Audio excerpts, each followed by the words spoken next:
आज सुबह से ही सबसे पहले खबर चल रही थी कि जो शराब घोटाले के किंगपिन हैं, सरगना हैं, उनका बायां हाथ आज घबरा के हिल रहा है, डर लग रहा है। बायां हाथ क्यों कहा? दाहिना हाथ जो था, जिसको कट्टर ईमानदार का सर्टिफिकेट शराब घोटाले के किंगपिन पापी आपके अरविंद केजरीवाल देते थे, वो तो 7.5 महीने से जेल में है। कहना गलत नहीं होगा, भ्रष्टाचार की 7.5 अरविंद केजरीवाल पर भी असर कर रही है। आज उनका दूसरा हाथ संजय सिंह, उनके यहां पे भी जांच एजेंसियों की रेड होती है और इस मंच से हम उठाना चाहेंगे। सबसे पहले इस पूरे शराब घोटाले में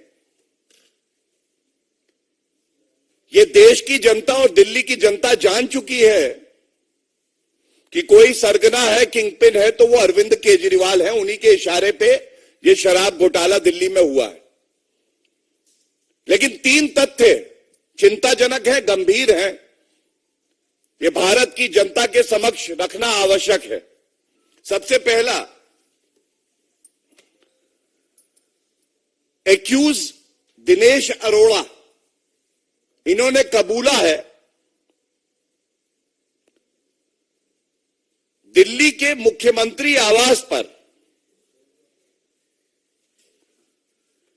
एक बैठक होती है जो शराब कारोबारी हैं। तो सबसे पहला प्रश्न यह है कि मुख्यमंत्री आवास ना हो गया, घोटाले का अड्डा हो गया, वहां वसूली हो रही है, कमीशन तय हो रही है। और यह बात कोई और नहीं कहता है, जो एक्यूज्ड है दिनेश अरोड़ा, ये कबूलते हैं। दूसरी बात देखिए कितनी चिंताजनक है, अरविंद केजरीवाल के इशारे पर संजय सिंह कहते हैं कि 32 लाख रुपया पापी आप अराजक अपराध पार्टी के कोष में दो। अब एक सांसद वसूली करता है मुख्यमंत्री आवास पर बैठकर। इससे यह भी स्पष्ट हो जाता है कि 32 लाख की रिश्वत जो कि चेक से ली गई है, बाकी करोड़ों रुपया हो सकता है, जांच की परिधि में सामने आ चुका है, आगे भी आएगा, कैश ट्रांजैक्शन में करते हैं। लेकिन ये 32 लाख रुपए अरविंद केजरीवाल के कहने पे एक सांसद वसूली कर रहा है, ये चिंताजनक है। और इसलिए भी ये चिंताजनक है कि ये अपने आप को आम आदमी पार्टी बताते थे। आम आदमी लाल बत्ती तोड़ दे तो कार्रवाई हो जाती है। अब ये पापी इतने खास हो गए कि ये करोड़ों का शराब घोटाला करेंगे और उसके बाद कहेंगे कि हम पे कार्रवाई जो हो रही है ये राजनीतिक द्वेष के कारण हो रही है। आया था जनता का लाल बनकर, आया था जनता का लाल बनकर, रह गया शराब कारोबारियों का दलाल बनकर। जो व्यक्ति अपनी राजनीति की शुरुआत करता है यह कह के कि वीवीआईपी कल्चर नहीं होना चाहिए, भ्रष्टाचार को हम समाप्त करेंगे, और आज उस अरविंद केजरीवाल में इतनी हिम्मत नहीं है। और मैं चुनौती देता हूं इस मंच से, पहला, अरविंद केजरीवाल जी, अगर आपने हिम्मत है तो आप तुरंत प्रेस वार्ता करिए और कहिए कि ये 32 लाख रुपए जो दिनेश अरोड़ा एक एक्यूज कह रहा है कि आपको दिए गए हैं, ये नहीं लिए आपने।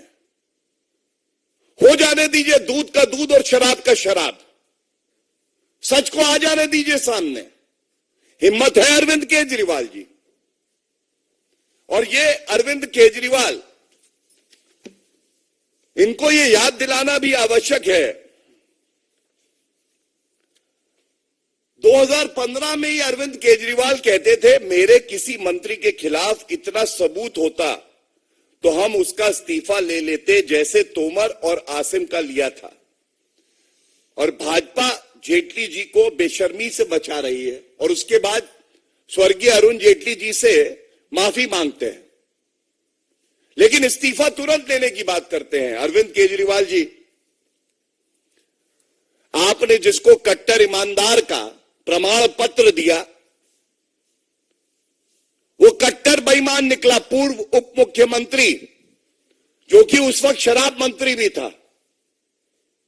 तो मैंने एक चुनौती उठाई कि आप डिनाई करिए कि 32 लाख का ये जो चेक है, ये रिश्वत है, ये आपने नहीं लिए। और दूसरा, मैं ये जानना चाहता हूं ऐसा क्यों है, जिसको आप कहते हैं कट्टर ईमानदार, वो सर्वोच्च न्यायालय जाता है, उसको राहत नहीं मिलती है। दिल्ली उच्च न्यायालय ईडी के मामले में और सीबीआई के मामले में 2 मामले चल रहे हैं, बेल नहीं देती है। और 7.5 महीने से वो कट्टर बेईमान मनीष सिसोदिया जेल की सलाखों के पीछे है। तो इसलिए मैं कहना चाहूंगा, दाहिना हाथ बायां हाथ दोनों लिप्त हैं इस भ्रष्टाचार में, लेकिन ये 10 सर वाला भ्रष्टाचारी रावण कौन है? ये तो अरविंद केजरीवाल की ही सोच है, जो मजबूर करती है अपने सांसदों को, मंत्रियों को, भ्रष्टाचार करो और मेरी तिजोरी भर दो। तो हम हमेशा कहते हैं, जैसे जैसे जुड़ रही है कड़ी, जैसे जैसे जुड़ रही है कड़ी, अरविंद केजरीवाल के पास आ रही है हथकड़ी। और यह भी सच है कि अरविंद केजरीवाल घबराए हैं, वो डरे हुए हैं। जांच एजेंसियों के नाम से वो थर-थर कांपते हैं कि मुझे बचा लो। लेकिन कान खोलकर सुन लीजिए अरविंद केजरीवाल जी, आपका ये मानना है आप बड़े खास हैं, पाप करेंगे, भ्रष्टाचार करेंगे, आप पे कार्रवाई नहीं होगी। और जनता का मानना, जांच एजेंसियों का मानना यह है कि कानून से ऊपर कोई नहीं है। कानून के दायरे में कार्य हो रहा है, कानून अपना काम कर रहा है और न्यायालय जो कदम कानून की जांच एजेंसियां उठाती हैं उसमें हस्तक्षेप नहीं कर रहा। यह दर्शाता है कि प्रथम दृष्टया पापी आपके नेताओं के खिलाफ सबूत भी है, साक्ष्य भी है, प्रमाण भी है। और जो शराब घोटाले का किंगपिन है, इसको कोई बचा नहीं सकता है। हमें यह यकीन है जांच एजेंसी अपना काम करेंगी और कानून से ऊपर कोई नहीं है, चाहे वो बड़े संवैधानिक पद पर भी बैठा हो, उसके खिलाफ भी कार्रवाई होगी।